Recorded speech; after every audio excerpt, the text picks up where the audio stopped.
Moram priznati, da je bila ta čast, ki me je doletela zame, veliko presenečenje.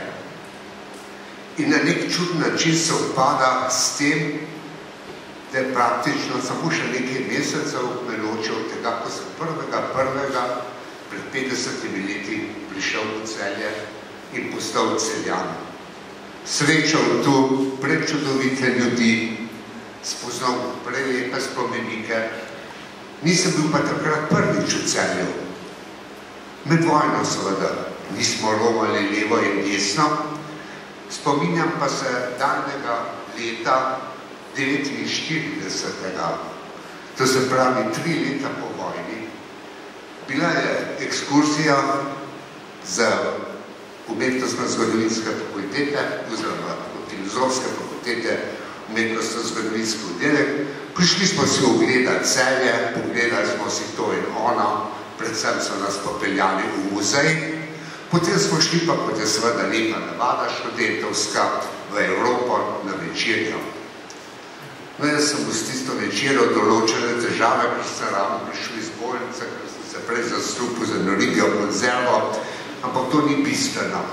Zanimivo je to, da z mene v 9-10 začela preganjati misel, češ pravzaprav najbolj znamenita stvar v Celju, stari Celjski grad, in tega nisi še nikoli videl. En čas sem medsel levo in desno, potem sem se pa odločil, fant, gremo gor. Pridružil se mi žal nihče in tako sem ob 10 ali 11 zvečer, še danes ne ve več, koliko je bila ura, sam koračil na grad, malo me je bilo sram, bom našel, ne bom našel. No, pot me je vendar srečno pripeljala ta in še danes se spominjam, kako sem užival v tisti zvezdni noči, da tako rečem, ura šla že na polnoč. To je bila tam starejši Celjani, se še spomnite, da je bilo tam na skrajnem koncu gradu včasih, kjer je bilo zasut ta vogal prvotnega gradu Klopca. Na tisti Klopci sem sedel, gledal osvetljeno Celje in bilo je prej lepo se rekel, upam, da bom še kdaj prišel v Celje.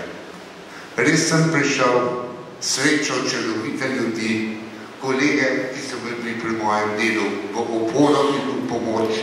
In sem najlepša iz srca hvala. Hvala vsem vam, hvala Celju, ker tako lepih doživeti, kot me vežijo na Celje, na celjske spomenike, s katerimi sem se ukvarjal, tako lepih spominov, tako lepe spomine, marsikdo pogreša. Večkrat sem se pa spomnil, da takrat, ko sem z Celjskega gradu gledal navzdol in občudoval to mesto zleknjeno med Savinjo in Moglajno, da bojo ravno gradovi postali tista tema, ki bo postala potem moj življenjski kredo.